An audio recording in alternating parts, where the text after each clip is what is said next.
Welcome back. In this video session, we like to dive deeper into this notion called total quality management.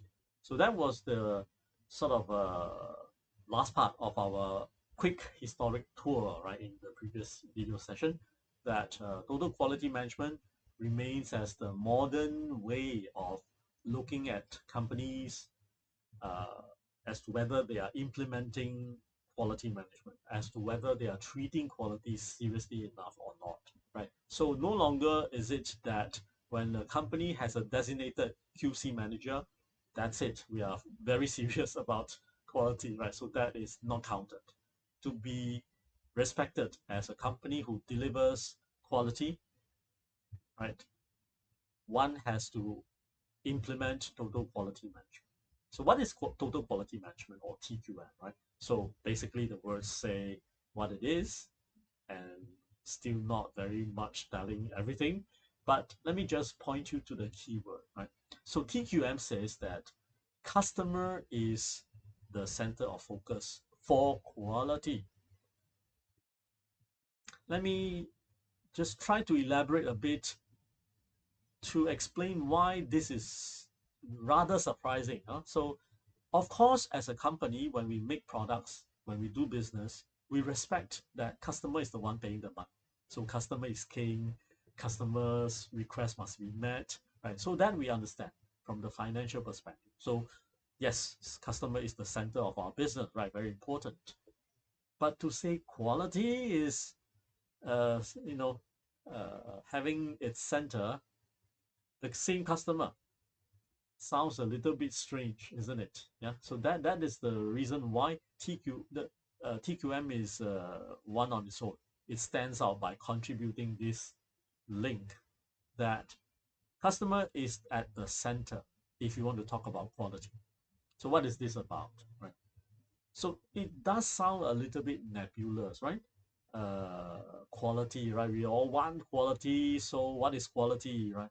Earlier on, we said quality is meeting specs, but as we look through the historical involvement, quality, how do you implement meeting specs? That again is a big question. So TQM says, well, everyone, right, from top to bottom, from the beginning of processing to the end of the processing to storage, all need to look at quality. That was uh, our brief history tour of the evolution of quality. And TQM, if you look at this TQM wheel here, the center of focus is customer satisfaction. So now TQM contributes something because customer satisfaction is at least something not so nebulous, right? Yes, it's not exact, right? But we have a lot of methodologies, statistics, data collection techniques to at least, you know, sample, yeah, the reality of whether our goods and services are good enough for our customers. So customer satisfaction, if you say that is a score, then it's something more tangible. So if we have a sort of a criteria and say 5 out of 10, right, is at least 5 out of 10 is going to be our definition of customer satisfaction, then we have some means of digitizing it and be able to see it, right, or see it rising over time or see it falling over time. So there is a more concrete way to measure. So customer satisfaction is very center, very key to TQM. Yeah. And the strange thing is that when customer is satisfied, that means you have quality. Yes, that sounds strange, right? But that is what it's trying to say. That if customer is not satisfied, doesn't matter whether yours is a luxurious good, it costs genuinely costs your company a lot, right, to make. It genuinely gives a lot of value to customer, but somehow in the end, customer doesn't feel satisfied. Okay, they bought your good, but they don't feel satisfied, right? They give you low score. Then, unfortunately, you have failed in terms of quality in the eyes of TQM. So that's the other extreme. So hopefully not, but that's the way to look at it. Customer satisfaction. Are you happy with our products? 7 out of 10. Okay, not bad, right? 2 out of 10. So sorry, what's wrong? Something like that. So these days, it's less of a paper survey, but more like online remarks, right? An invitation to give a rating. Is it 1 star or 5 star, right?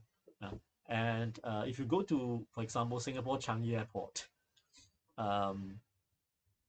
most of the toilets would have this electronic display touchscreen, and when you finish using the toilet, you can conveniently, right, touch the screen. I think it's clean.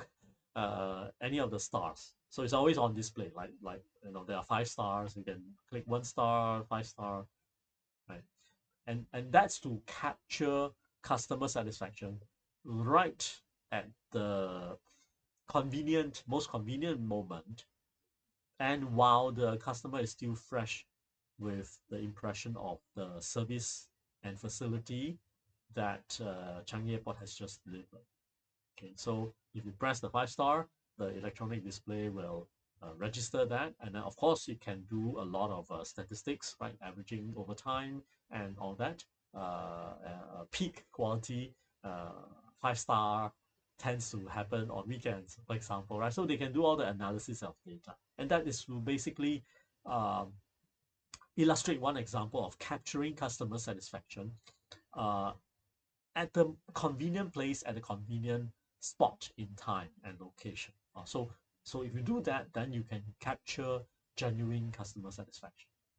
So if you get into the toilet and the place is messy, no toilet paper, flush is not working, right? You get so frustrated that you come out 1 star, 1 star, 1 star, you keep pressing, right? Yeah. So of course you can't type, but then it starts to register. It goes all the electronic nerve goes all the way to the top management. Yeah. So that is basically trying to say that you need to hear from the customer. Doesn't matter how luxurious the toilet looks, doesn't matter how much the airport has spent in buying the latest gimmicks for toilets. Doesn't matter. But if it is not, because the toilet is both a good, a facility, and a service. Yeah, because the passengers or the people who use the airport um, will spend a bit of time there and not buy the toilet, but rather use the toilet, right? So it's a service, and this service is therefore can be great even if you bought the most expensive toilet devices and whatnot, mirrors and tiles and whatnot, right? So you have invested a lot to make the toilet look like a 6 star toilet, only that it is not well maintained. It smells. No toilet paper, right? For example. Yeah. So then the rating will be bad. And for TQM, the top management will also be notified. And in these days of electronic capturing, everyone gets notified in a very cost-effective, scalable way. So that's why if you do want to implement TQM, you want to put customer satisfaction at the center. If customers are satisfied, you have quality. If they are not, you don't. Yeah, so that's the key message here. Yeah. So if you go towards the outer ring, customer satisfaction requires all the employees to be involved, right? Plus the CEO, included as employee, top management. And continuous improvement. You don't do it as a one-off thing. We have one term for this. It's called Kaizen. And we have one slide, and we're going to dedicate a video session on that because it is a very primary, very key and central philosophy in Toyota production system. To be able to use Kaizen, implement Kaizen, because Kaizen is not a one-person thing.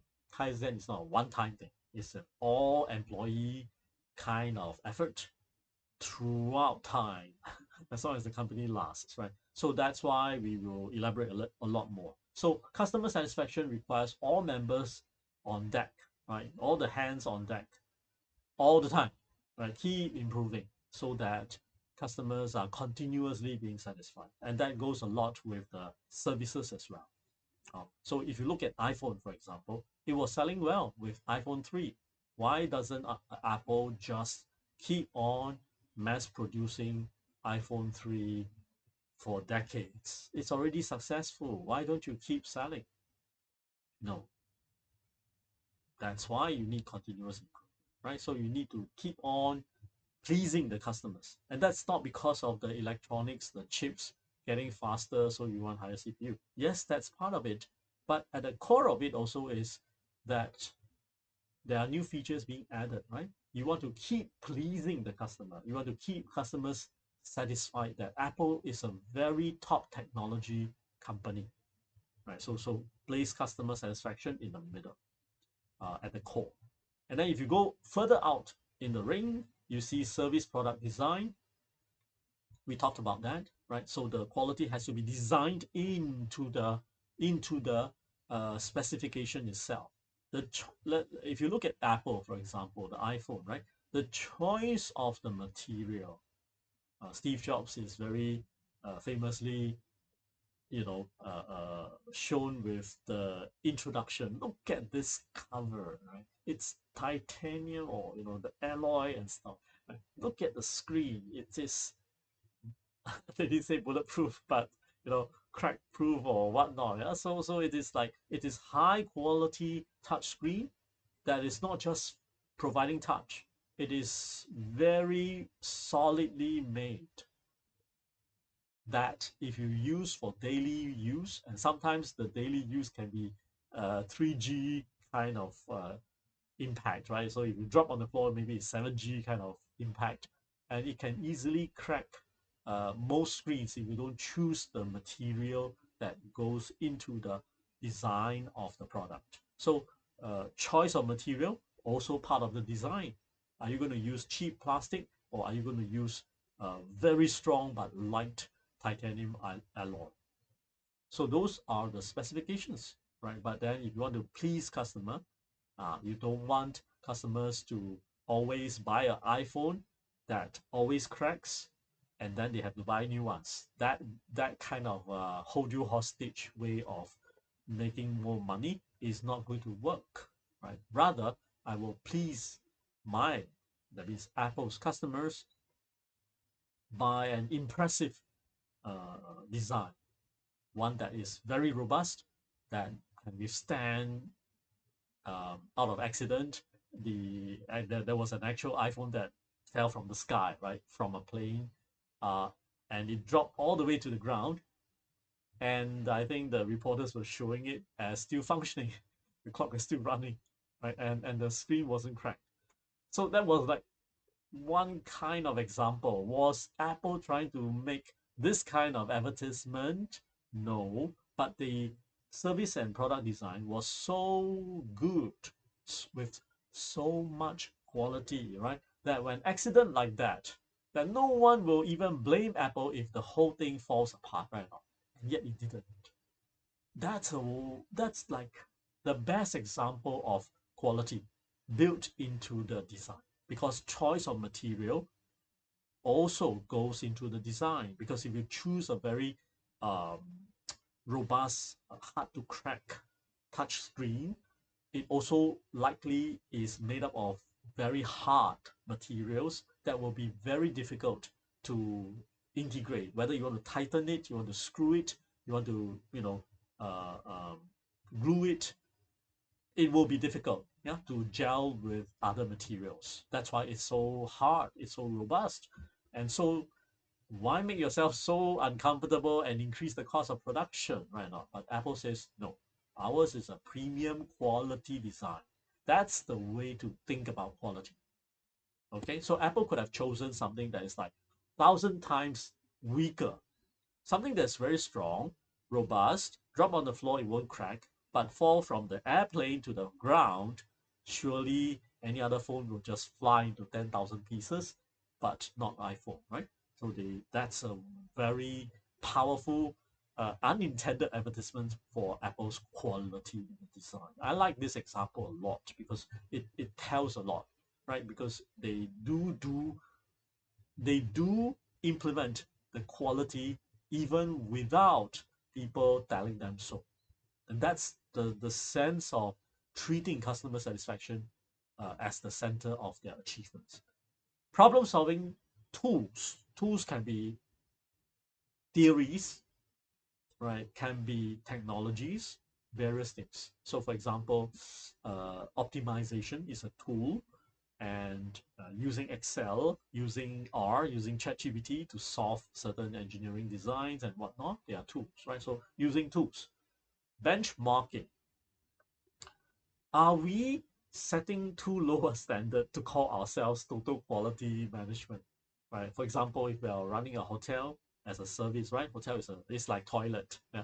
Uh, uh, it is used by tourists.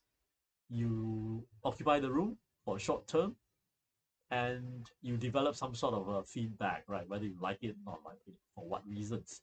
So if our hotel says 5 out of 10 and above, that means we have quality. I mean, are we setting it too low? Should we benchmark, right, with other hotels? So by and large, most countries will have a hotel association. Huh? So if you join, I think most hotels will join in order to exchange views and uh, what do you call that? Cooperatively, build relationships with each other because you are both cooperating to exchange market tourist information, likings and dislikes, but you're also competitors, right, in some sense. But then, as a hotel association, what does the association do? They will promote the interest of the memberships, right? So they will perhaps give guidelines and say that members, listen, right? We have developed some guidelines, and based on this, you should strive to achieve at least 8 out of 10 in customer satisfaction. Right, here is a sample of the survey that you can ask your customers. So most members, because they pay fees to join, they will try to, of course, use it, right? Because if you ignore it, then it's like money gone to waste. So if most members do that, they strive to achieve 8 and above, and you tell yourself, no, 5 and above is good enough. So you're not benchmarking well, and are you really competitive? And relative to the industry, the hotel industry, then you don't have quality, right? You may call yourself TQM, but it's actually very hollow TQM.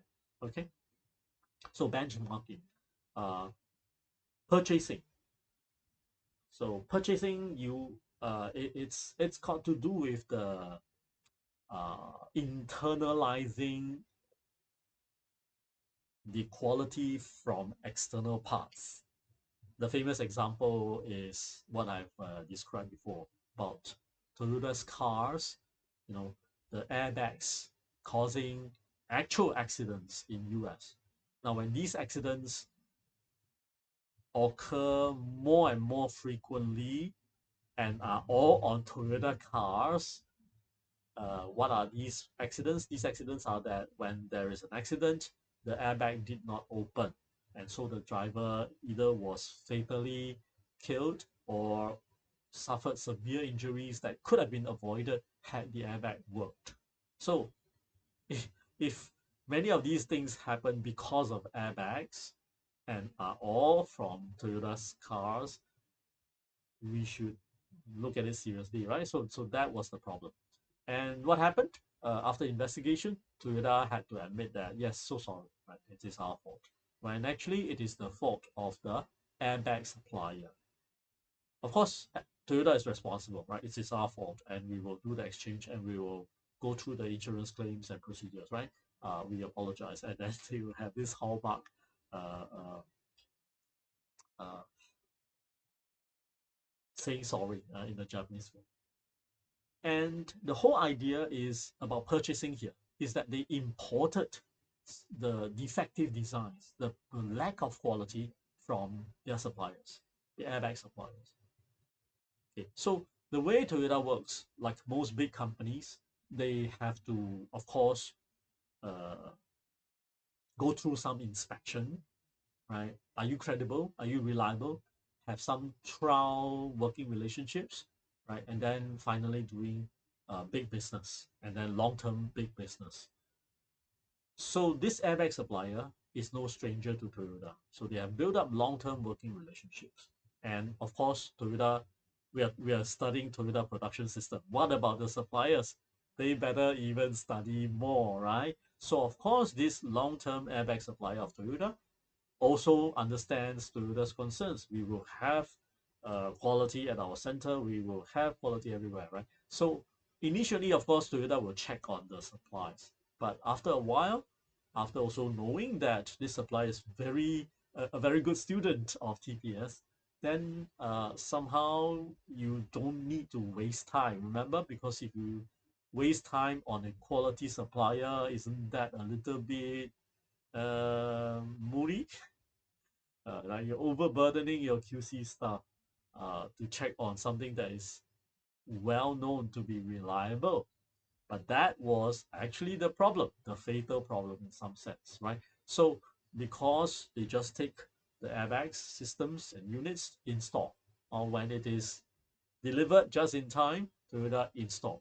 When it's delivered, they install. There was no such step as check the airbag. And airbags are not easy to check.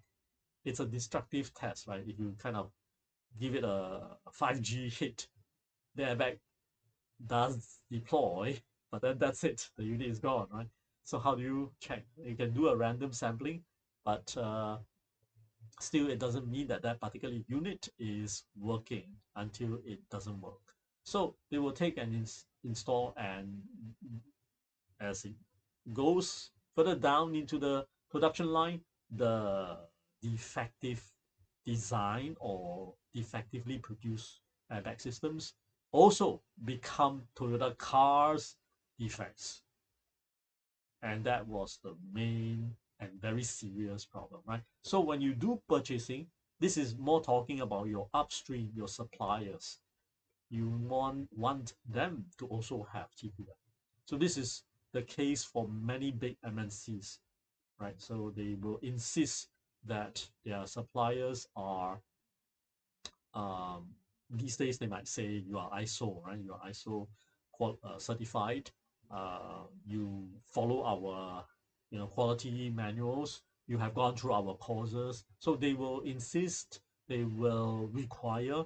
They might even put it into the contract, and so on and so forth. Right. So this purchasing is to, like us human, don't eat stale food, right?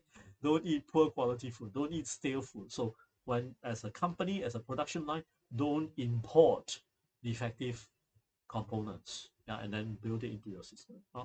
Process design. Every resource at every part of the process has to have quality. Don't push the blame only to the last stage and say, QC, how come you never check properly, right? So that was discussed earlier on. So this wheel basically is to say no single um, point is a main point. Everything is important. Everything is important, right? So over there. Then on the right side, we have the quality cycle.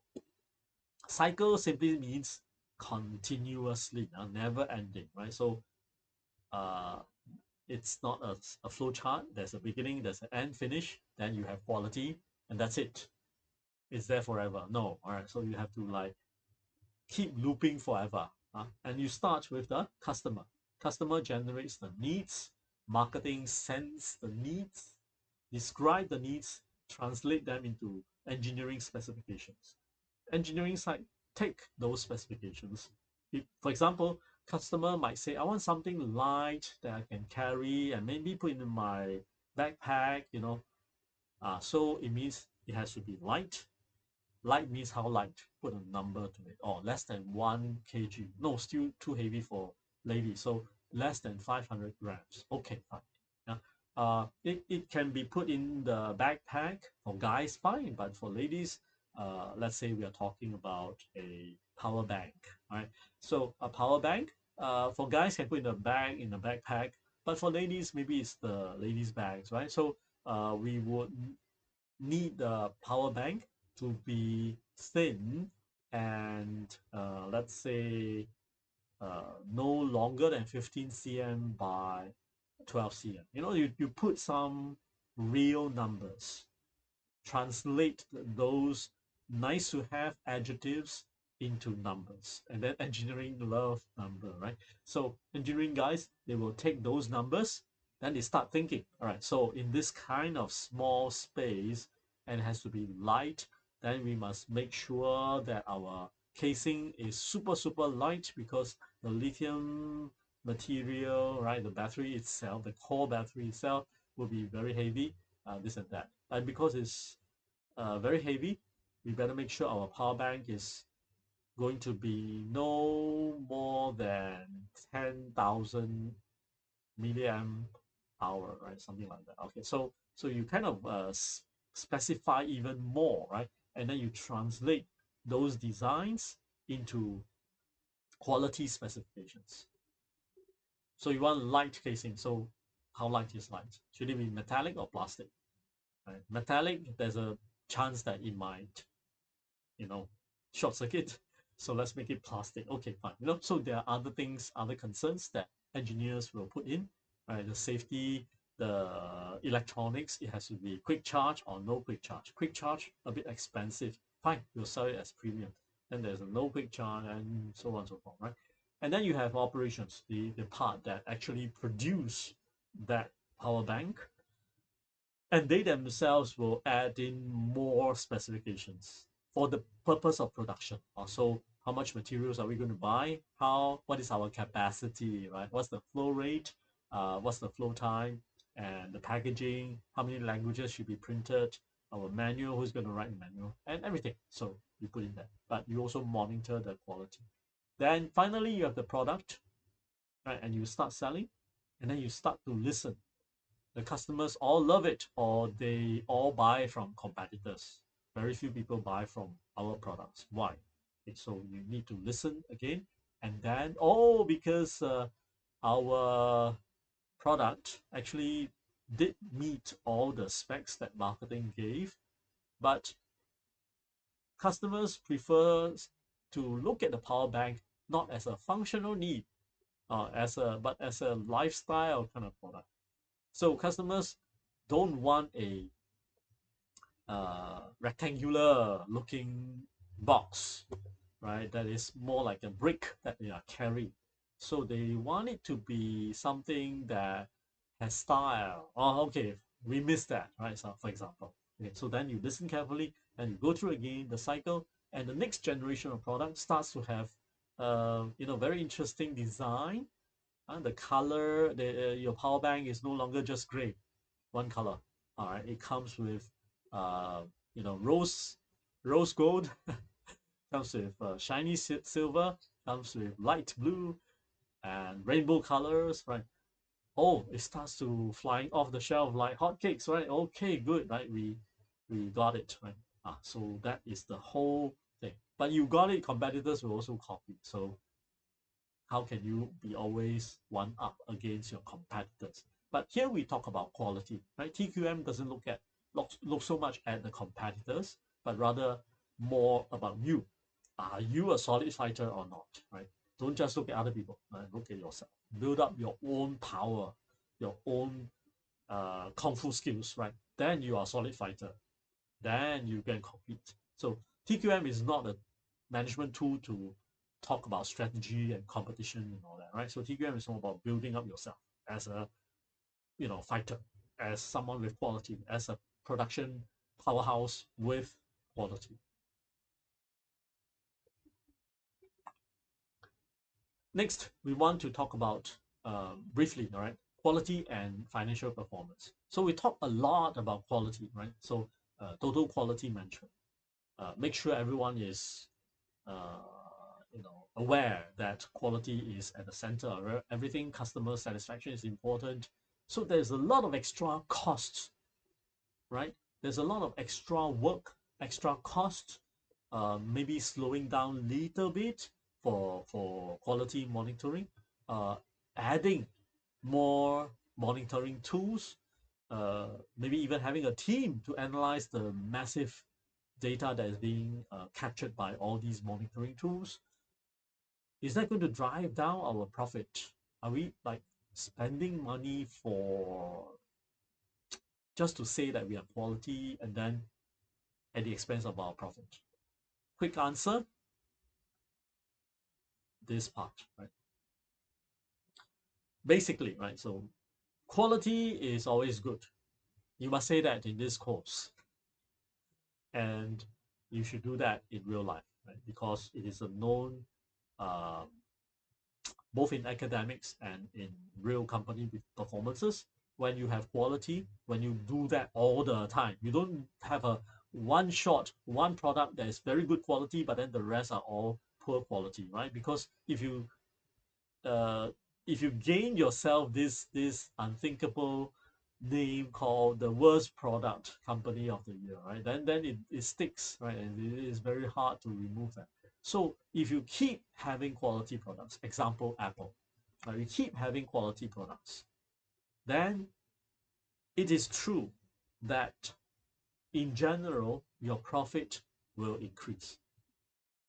The money that you spend in training, your staff and all the employees, make them all aware, make them all want to have high customer satisfaction, buy the tools, send them for certification, send the whole company for example, ISO certification, which costs a lot of money, and you also have to pay yearly, if not every 3 years, to recertify yourself again or something like that, right? So it's a lot of money to make sure that you have the actual ability to deliver quality and you are known because you're certified, right? ISO, you can brag about it, and you are known to have quality. All the money, is that going to drive down our profit just to have a bragging right about quality? No. Answer is, if you truly have quality consistently, reliably, your customers know it and your profit will increase. Okay, so this uh, I won't say equation, but this result, this knowledge nugget, right, is super important for this course. Quality means profit. So keep that in mind as we look at various recommendations and comparisons. So the cost of quality, right? Quality cost versus prevention cost. What are the costs? We talk about raising awareness, right? We talk about buying machines and training, hiring, maybe even additional workers or supervisors to inspect. We talk about setting up a QC. So all these are costs. This few bullet points here, they talk about prevention costs. There are money that is spent on making sure that poor quality defects wouldn't be generated in the first place. These prevention costs need not be spent at one spot. It can be, for example, in the R&D design team, there is keen awareness of making sure that the product is going to, meet all the customers' needs and also easy to make. All right, so that is, if it's easy to make, no complicated steps, then you tend not to have defects so easily. That's one example, right? So prevention costs can be there. Then, of course, downstream, you can have double inspection and whatnot at the start to make sure that it's very strict so that you don't propagate defects downstream. The earlier you detect defects and preventing defects from going downstream, the cheaper it is to remedy or rectify. Yeah, so that's the whole idea. It's a bit like ourselves, right? We want quality body, so we want to go for routine checkup. That's prevention cost, because we don't know what we don't know, right? We don't know what our body has. It may be a small little cancer, spot somewhere. It may be a little block somewhere in our intestine or colon. We don't know, right? So routine checkup, that's prevention cost. That's like $200 a year or $500 a year or a package of $1,000 a year. Is that money well spent? You better think so. If you believe in quality health, right? Quality body. That's exactly the same for the company. Prevention costs could also be hiring third party, you know, lean experts, quality experts, ISO experts to come in to tell us, are we doing good quality before we go for the actual certification for ISO. Yeah, so that is also prevention costs, right? So appraisal inspection costs, yeah, you actually pay for the actual ISO people to check on you, appraise. Sometimes it's just annual audit, not for certification, but top management is keen enough, interested enough to say, our QC department keeps saying we are okay. Are we really okay? You know, you don't really, it's not that you distrust your own people, but you wonder, right? Because there is a bit of relationship. You are CEO, you decide their salary. So why would they say our company is bad, you know, and then risk all the consequences, right? So maybe you want to have third party to appraise, and that costs money. Then there are costs that are spent on internal failure, external failure. Which one is cheaper? Yeah, you got it. Internal is cheaper than external. So internal failure means failure is on the inside of our factory. We found it. We found it before we ship out. External, we sent out already. Customer is so angry that the car automatically explodes, and you call that a feature, right? So EV car, right? The batteries are made of highly condensed lithium batteries and all that. And if you're not careful or if it's poorly made, it can explode very easily. One bump perhaps is enough to crush the battery or give it enough impact that will ignite the battery itself. The battery itself is combustible. So, uh, so if angry, not angry bird, but angry customers come in and complain about it, write online, stories about this, then you're going to suffer a huge cost, right? That's very very costly for brand management as well. Huh? Okay. What is most important actually is the curve below. So let's look at this one. Huh? It's complicated, but let's just look at the black overall total cost curve. Right? The axis is number of defects produced, and the y-axis, the total cost. The total cost. Of course, high cost is no good. We want low cost. So for the total cost black curve here, it's a U shape. Remember U shape? U shape means there is a minimum. Right? Let me say again. Huh? If the curve is U shape, it means one thing. There is a minimum, and we should find the minimum.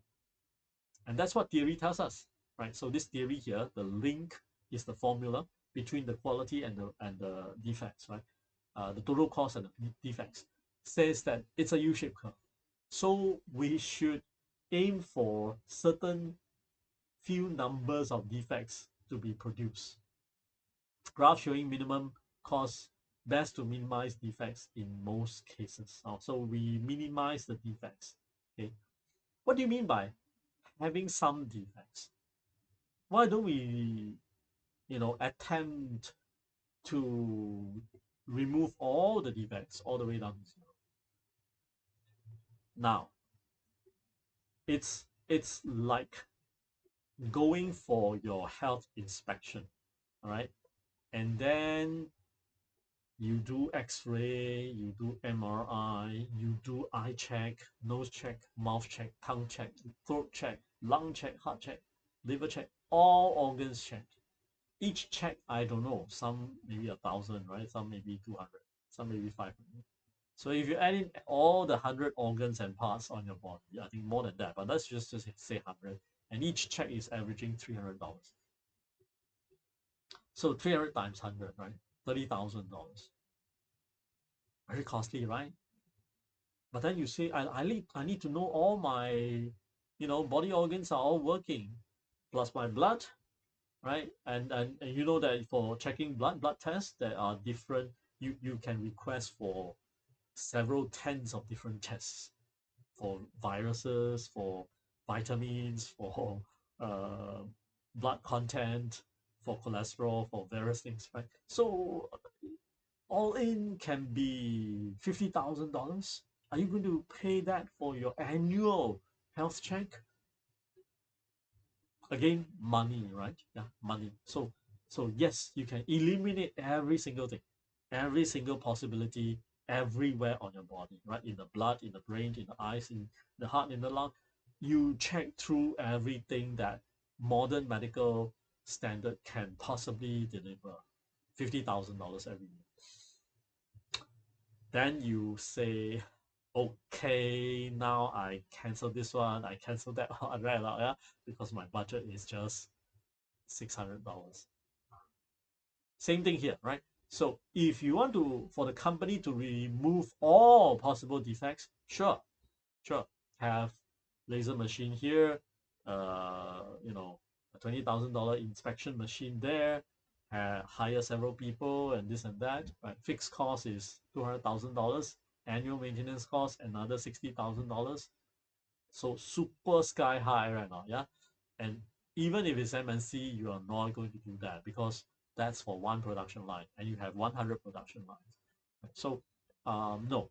So the idea is to eliminate all defects because you don't know where the defects are. Just like you say you want to do your body check, you don't know where the problem is, right? So you check everything and super high cost. So if your aim is to have zero defect, then you want to check everywhere, correct or not? Because you kind of like have some phobia.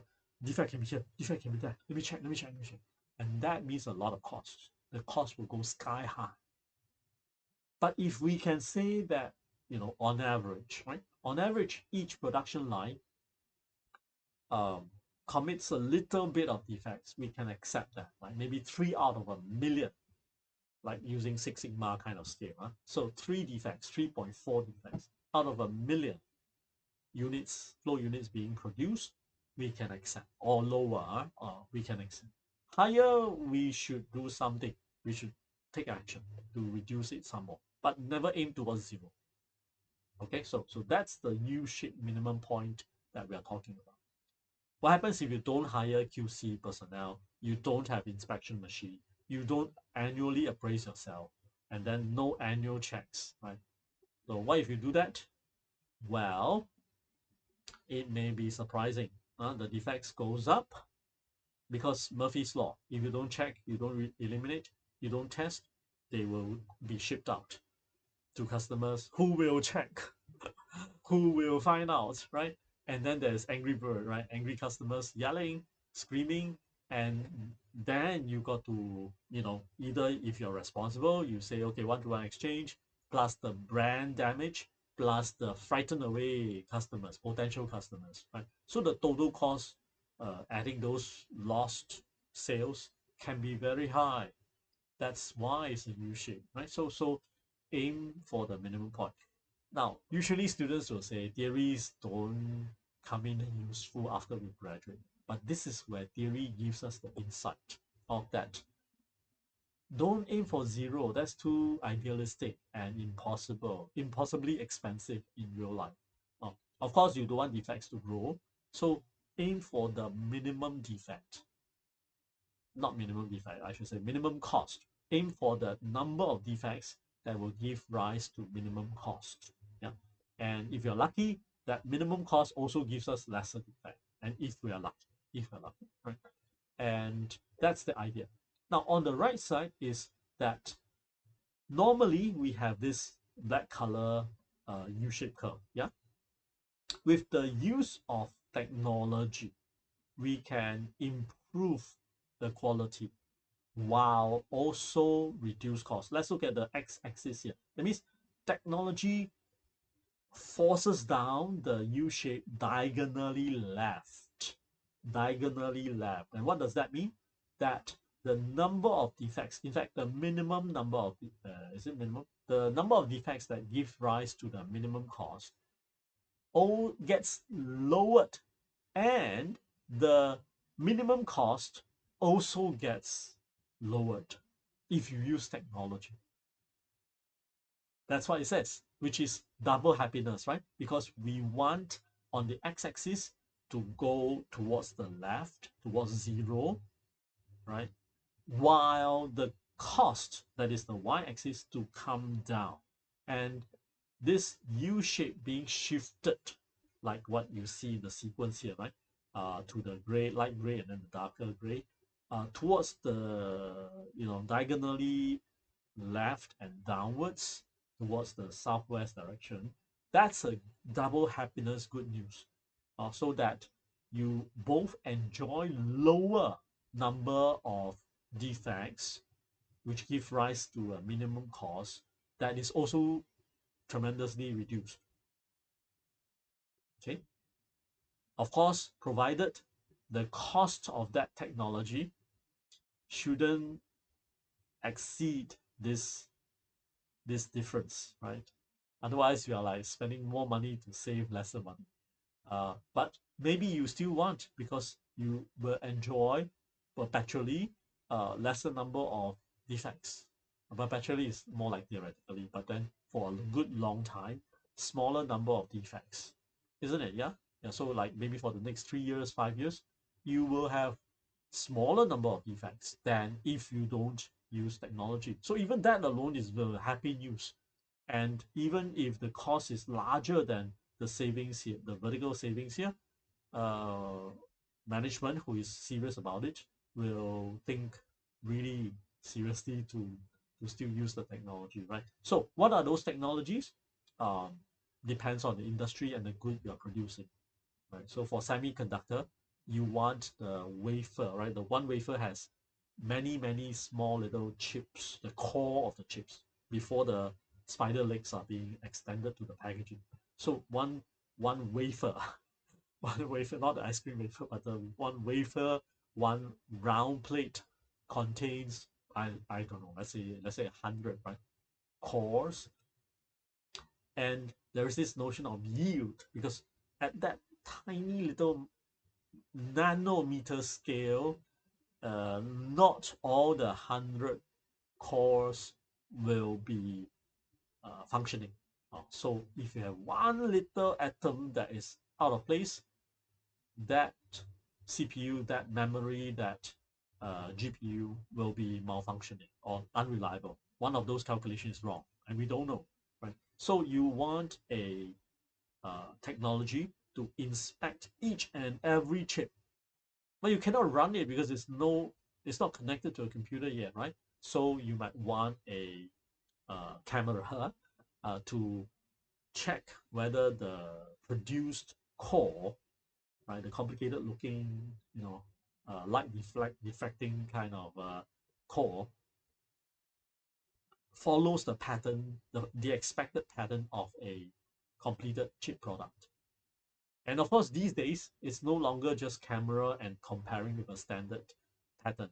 It can be also AI, right? So the AI can analyze the camera picture for various obvious and even non-obvious problems to make the yield. That means out of the 100 cores, we get maybe last time originally 40 cores.